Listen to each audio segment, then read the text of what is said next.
Bonjour, bienvenue à toutes et à tous à ce petit tutoriel pour vous expliquer comment et pourquoi j'utilise Zoom pour jouer un spectacle de théâtre en streaming.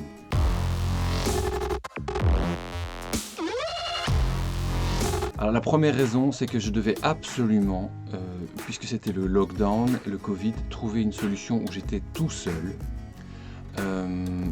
pour jouer ce spectacle avec une solution technique très accessible, très simple pour moi, qui ne suis, même si je m'y connais quand même un peu en informatique, était quand même, il fallait que ce soit très simple. Alors j'avais le choix globalement entre les solutions sur le marché à cette époque-là, c'est-à-dire Zoom, Teams, Skype, et je ne connaissais pas encore, mais j'ai appris récemment, j'ai connu OBS, que je suis en train d'utiliser pour ce tutoriel. Alors parmi toutes les solutions, c'est Zoom qui a emporté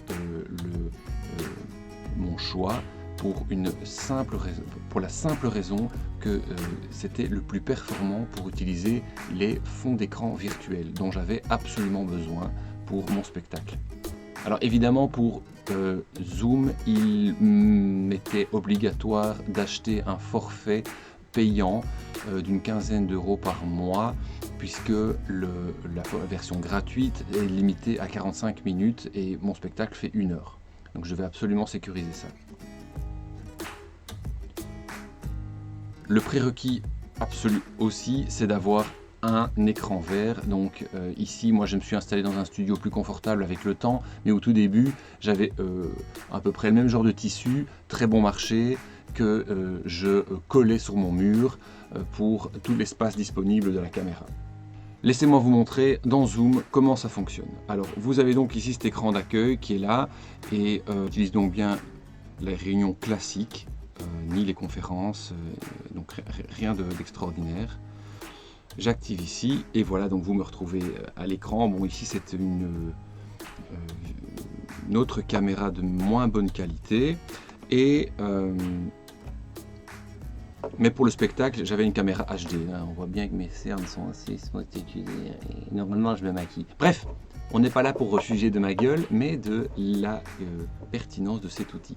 Donc vous avez en bas à gauche l'icône qui s'intéresse à la vidéo.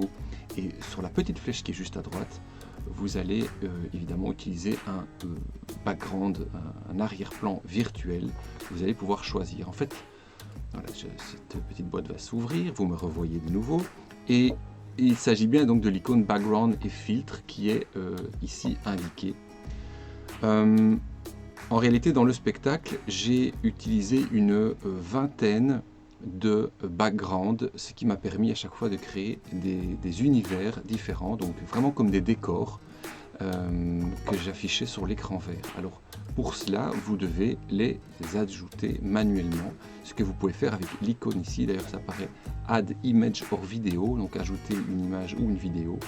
Et c'est ce que j'ai fait pour tous les fichiers que j'ai utilisés. Vous cliquez ici sur Add Image et ça vous arrive sur une fenêtre de navigation classique où moi j'ai donc créé dans ma Dropbox, comme ça j'y avais accès à tout moment, peu importe où je jouais, de n'importe quel ordinateur, une série de fichiers. Ici on ne les voit pas bien apparaître, je ne sais pas si je pourrais faire encore plus grand les pictogrammes, non ils n'apparaissent pas vraiment, mais une série de fichiers JPEG qui sont reconnus, donc je pense que les PNG aussi, les différents types d'images sont reconnus, où j'ai sauvegardé les 20 à 30 images dont j'avais besoin. Donc ici je vais annuler, mais vous voyez que dans la liste, si je reviens alors dans la liste de tous les écrans, j'ai ici vous voyez cette fenêtre affiche tous les fichiers images que j'ai uploadés, classés par ordre chronologique. C'est très important puisque quand je joue, je dois pouvoir passer d'un fond d'écran à un autre en un simple clic des petits curseurs. Ce sont donc voilà, avec le curseur de mon clavier que je faisais passer.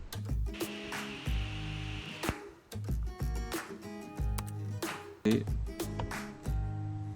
avec la flèche qui va vers la droite, je passe j'espère qu'on entend le bruit du clavier qui clique, je tape bien fort pour que vous l'entendiez, à une scène à l'autre. Donc je suis là, je passe à l'autre, et vous voyez que je passe d'une scène à l'autre, et puis là j'ai mon youtubeur, et ainsi de suite, je passe moi-même chacune des scènes avec le curseur.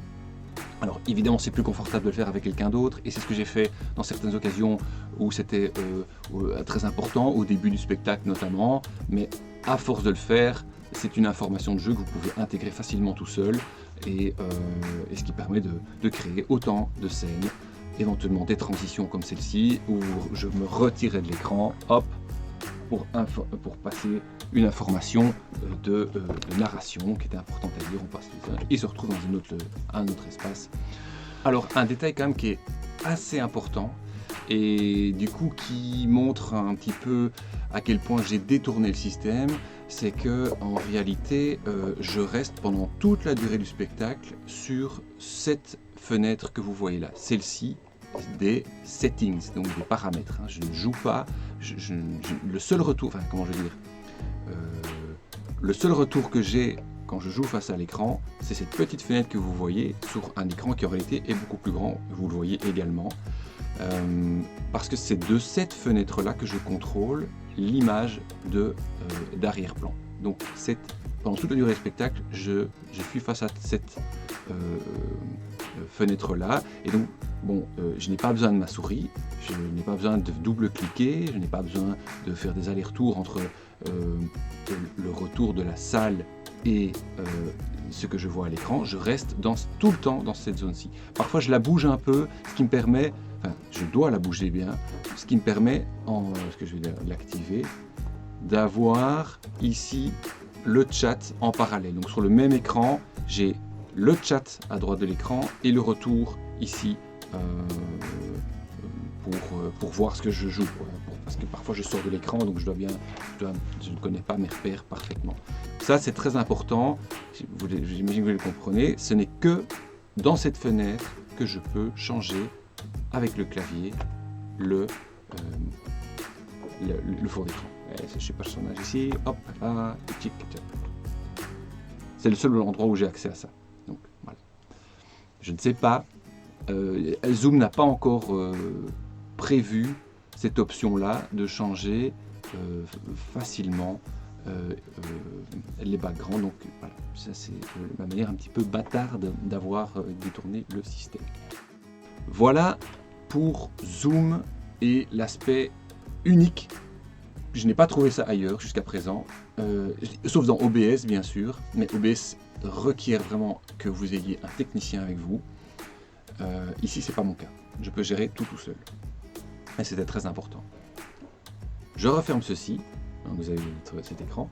La deuxième fonction très importante que j'ai utilisée pendant le spectacle, c'est une fonction tout à fait classique, tout à fait standard, qui est le chat, puisque avec tous les participants, ici, il m'arrivait régulièrement, dans le spectacle original, il y a beaucoup d'interactions avec le public, il y a beaucoup de moments où je pose une question et j'attends des réponses avant de continuer, et ici c'était donc également possible. J'aime beaucoup les interactions avec le public. Pour moi, le théâtre c'est aussi un moment de dialogue.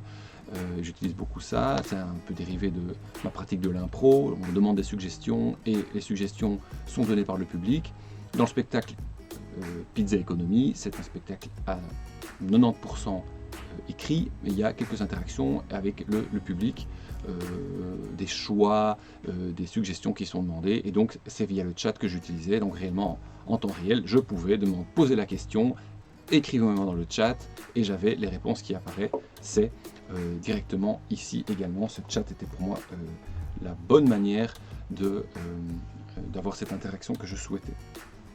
Alors une utilité somme toute importante aussi de Zoom, c'est que j'ai pu enregistrer, mais en la cliquant sur Record. Meeting is being recorded. Et yes, il me dit que donc c'est en train d'être recorded. Vous voyez qu'apparaît en haut à gauche, le recording qui vous permet donc de capter votre présentation. C'est ce que vous voyez maintenant sur la chaîne YouTube. Tous mes spectacles ont été captés via une caméra HD évidemment, donc c'est nettement meilleur. Ceci est totalement imbuvable pour une utilisation professionnelle. Donc voilà, je stoppe. The recording has stopped. And thank you. Et donc ça, c'est l'option record, qui est très pratique, parce que de nouveau, vous n'avez besoin de 2 personnes pour garder les traces de votre enregistrement. C'est une session live et j'ai pu après la partager avec les classes auxquelles j'ai joué ou en faire des vidéos YouTube. Donc c'est très très utile ceci. Alors j'utilisais aussi réaction, c'est-à-dire c'était une invitation que je donnais également aux participants de pouvoir réagir pendant le spectacle avec les mains qui applaudissent ou avec la claque et des choses comme ça. Donc ça c'est toujours sympa de voir ça qui apparaît.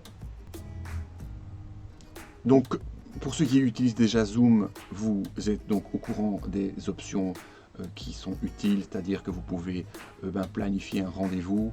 Ici c'était le jour et l'heure de mon spectacle, ça crée un lien.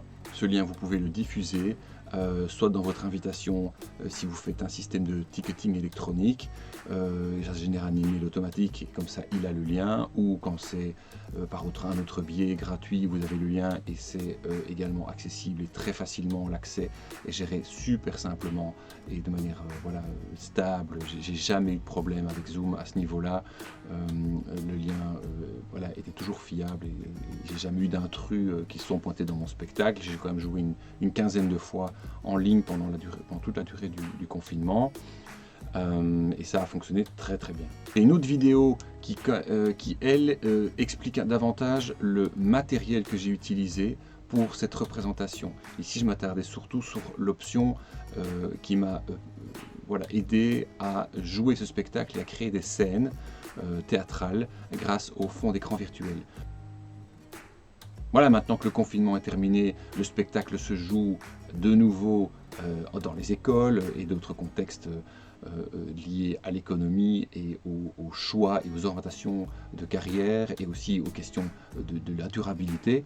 Donc vous pourrez suivre cette actualité sur la page Facebook ou sur cette chaîne YouTube. N'hésitez pas à vous abonner, à partager. J'espère que ça vous a été utile. J'espère que vous pourrez vous lancer grâce à ce tutoriel dans cette expérience que faire du théâtre tout seul derrière une caméra. C'est un peu inhabituel, je dois avouer pour moi, mais c'est un des apprentissages qui nous a été imposé par le foutu confinement. Voilà, je vous souhaite une bonne lecture et vision de Pizza Economy. À bientôt, j'espère que ça vous a plu. N'hésitez pas à partager, à vous abonner. À bientôt. Ciao!